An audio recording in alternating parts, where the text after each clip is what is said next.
And then we got 2 more out and we put them in, and the dad was like, is there some more in there? Do you keep hearing chirping? Yeah.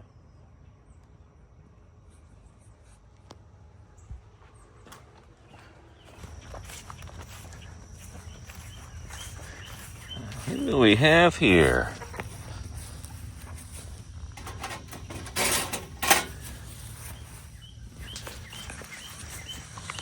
Hey.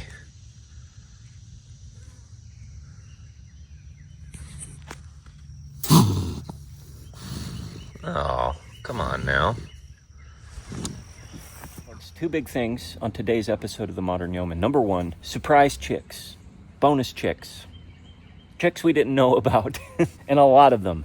Number 2, getting serious about our pig fence. Let's start with number 2, the pig fence. Any homestead or plot of land has its pros and cons, the things that kind of have to work around and aren't fun to deal with, and the bonus things, the attributes that are awesome and that you can take advantage of. So some of the negative parts about our particular plot, our particular 11 acres here in East Tennessee, is that, we've got clay soil. It rains a ton. We have really bad flooding issues in some areas.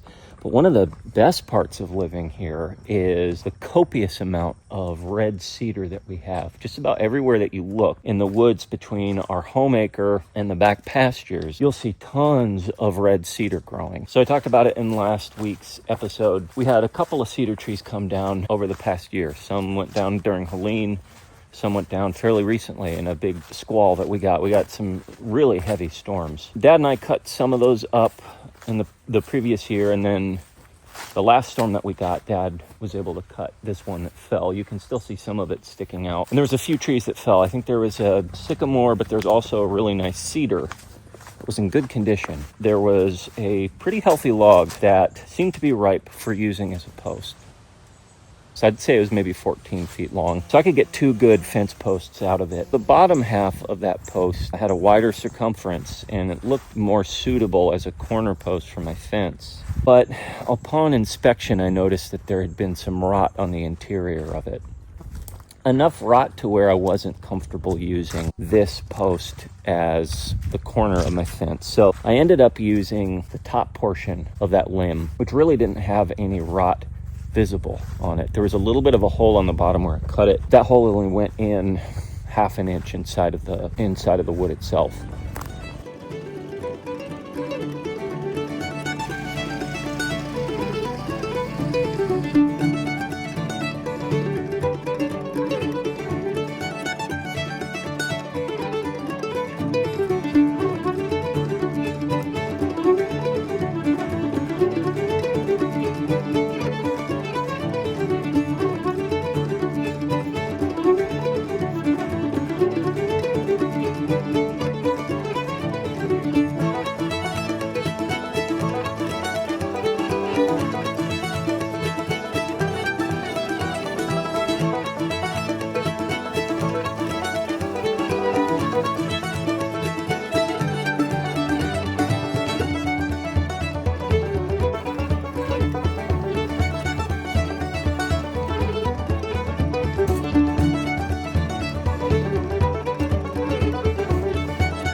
seems about perfect.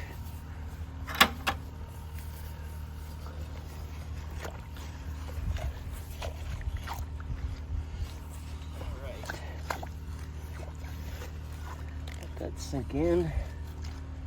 I think that's about as Yeah, accurate as we're going to get. will it hold up cattle panel? That's the main thing, Right. and I don't think I'll have any issues there.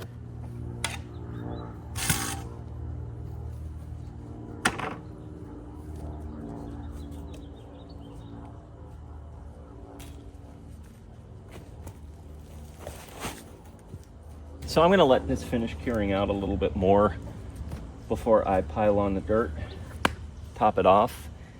But I think we're in a good spot with this corner post. Let me show you real quick the plan with the future pig pen. So we're obviously going to have a corner there, a corner there. It'll run into these posts that are holding up the lean-to,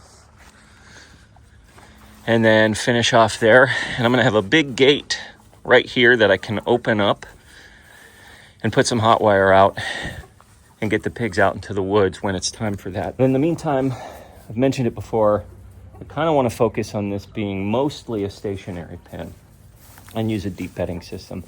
However, those gates, hanging those gates are pretty important in case I do decide to run those pigs out in the woods, or if nothing else, just expand their range a little bit. So we'll get there when we get there, but I think at this point, now that our corner post is in place, I'm probably going to get pig paneling and T-posts for the middle spot. So what you'd see here is pig paneling, pig paneling, pig paneling, and probably a T-post right in the middle. It would the same thing here, T-post in the middle, hog panel, and then a gate, maybe a 10-foot gate, I don't know. 4-foot gate would potentially even work, honestly, for pigs.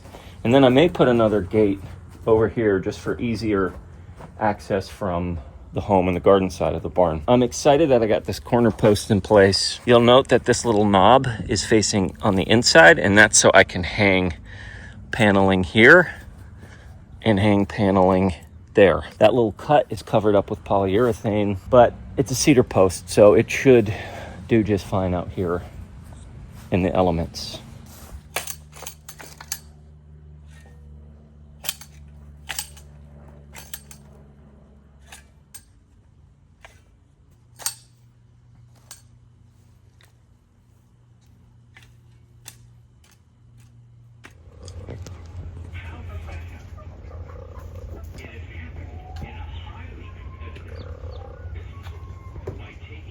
A baby.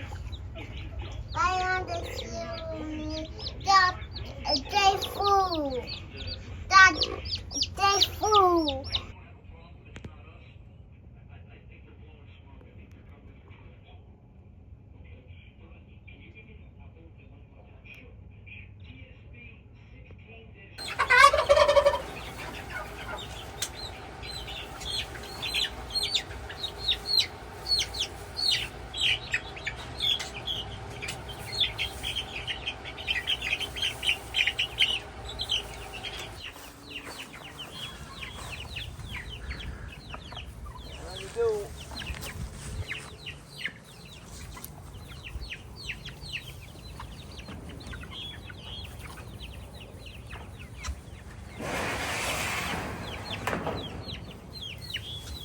You guys are in grass Yeah, check it out. for the first time. So with these ones, once they're old enough to mingle, I'm gonna take them directly into the coop and shut it at night. Oh, okay. Yeah. So they just get used to sleeping in yeah, there. sure. So from now on, all my birds are gonna sleep in enclosed. Just a good safety Yeah. net. I'm gonna grab it here. So I think we got Mama and 7 to 9 chicks that are buried beneath her at the moment. And so we need to figure out how to, I can move the food and water later, right? I think I will get the water out of the way right now just because it's gonna splash around. Put my gloves on because she will peck.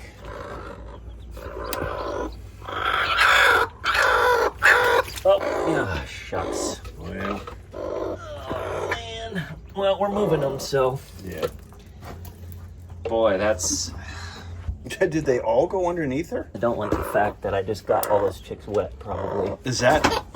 I never thought of that as being a problem. Like, Well, they'll get cold easier if Oh, they're okay. wet. And they don't have feathers yet. However, it's really warm. yeah. So I think we're okay. Yeah, and I think this might be enough of a border for the I chicks. believe so.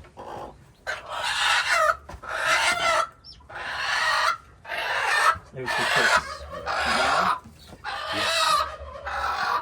There's a chick. There's two that just fell out of her. It's okay. You want to put them in the? Yep. It's okay. Your babies are right there. How many we got? I'm not sure. I'm gonna check behind this thing. So right now we're showing 3, 6, 7, 8. Okay, I think that's about right. There's your babies. They're right there. She's not happy. It's all good, Char.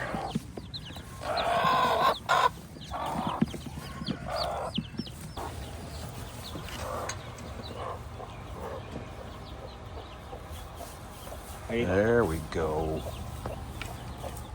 All present and accounted for. I'm gonna go double check. Now, are they just crouched under there? They're in the very corner there. All right. There's one. Yeah. There's one. I think I saw There's two. Yeah. All right. Nice. 1, 2, 3, 4, 5, 6, 7, 8, 9, 10, 11, 12. A dozen. So we were able to get Mama and her chicks over to the A-frame. And it turned into a comedy of errors because when I picked up the water initially, it spilled. So you don't want chicks getting wet. But oh well. So they ran to Mama. So I picked up Mama. I mean, It is warm. I picked up Mama, and like as soon as I picked her up, like 2 or 3 chicks fell out of her feathers. So Right. we gathered those, and Dad, you gathered, I think 8. 8 or 9, and we thought that was it initially. We brought them over with Mama, but then we went back to the stall. Heard some more Chip, chirping. chip, chip. And then we got 2 more out, and we put them in, and the Dad was like, "Is there some more in there? Do you keep hearing Still hear- chirping?" Yeah. And sure enough, there was chirping. So all told, We went back like 3 or 4 times. 12. a dozen chicks. Yep. She hatched Which out. I will say, I've used the incubator method a couple times now here. I've never had a full-on dozen eggs make it to the incubator method. Mama hen over there, she has a better rate than the incubator does. Imagine that. Yeah. Mother Nature. She hatched out. I guess there were 12 eggs when we went back and Yeah, looked. because there weren't any eggs just Yeah. unhatched. So we saw just a bunch of unhatched eggs, and all of them were hatched out. 12 chickens, 12 chicks total. So our bonus chicks, and they look good. They look healthy. They all seem to be moving around. Mama's taking good care of them. So She's very protective. yeah. In the meantime, the month-old chicks, they're on grass for the first time, and they are very excited about it. There's 9 of them, and that's a pretty small footprint. That's 8 by 4. Well, I'm not going to keep them in that spot for longer than 2 Right, days. yeah. So I'm gonna move them over probably. I just meant in the track. Oh, I'm gonna wait till they're a little bit bigger because they're still too small to defend themselves. Yeah. I didn't know if And it was- once you're talking like a couple weeks or maybe 2 more weeks. Once they're big enough, at night I'll move them to the coop of the door that we have, and I'll shut them in there at night because I want them to start. I want to start closing chickens in at night. Not turkeys. Don't worry, Turkey Lenny. Hey, Lenny. But yeah. So thank you, Dad. Yeah, you bet.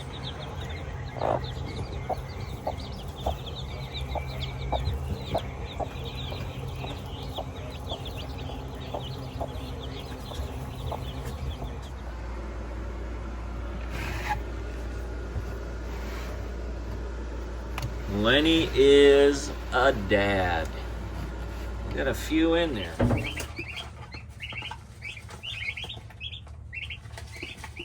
Okay, so out of 8 turkey eggs, we have 5 live chicks. 6 hatched, 1 was born with its guts on the outside, unfortunately. But the other 5 seem to be doing good for turkey poults. Turkey chicks, turkey poults. Turkey poults are challenging because they have a high attrition rate. And whenever we've gotten turkey poults from the store in the past or from mail order, we've tended to see about maybe 75% of them survive from what we bring home, which is much different from chicks. A chicken chick, usually if it makes it past the first 2 days or so, it's going to be fine. It's not the case with turkey poults. So one of the hacks I learned from my friend Kathy at Two Turtles Homestead that she seems to have had good luck with was to use sugar water for the first week or so of their lives. And I have to talk with Kathy. It may be more than that, but I'm going to feed them. So I put powdered sugar in their water. I mixed it up. And I'm going to continue giving them sugar water probably for the next few weeks as they get older, because I don't want to have that attrition rate. I'd like to keep all 5 of these turkeys. I'm really excited because King Lenny, has some kids. I don't know if these are Shirley or Laverne's, the hens. I'm not sure whose chicks they are. It might be both of them. But we know that Lenny is a papa now. You just heard him. That was King Lenny. So we're gonna cross our fingers, and hopefully you cross your fingers too for Lenny's kids and Shirley and Laverne's kids, that they make it, that they go past the normal turkey attrition rate, and that we don't lose half of them or even most of them. And that of these 5 that made it out of the 8 eggs, we get to keep 5. Now, granted, we're probably gonna raise these guys for meat, but still, it'd be good to have some turkeys hanging out. Here, let's put you under the warm brooder panel here. Boy, between the teenage breast chickens, the month-old layer chicks, the bonus chicks that we got, and now these 5 turkey poults, we got a lot of birds in this barn, the vicinity of this barn. Thanks for hanging out with us. We will get back to work on the fence forthwith, but in the meantime, keep your fingers crossed for all these young birds we have on the homestead. And until we see you again next time, remember, as always, slowly, and congratulations, Lenny. You are a dad now.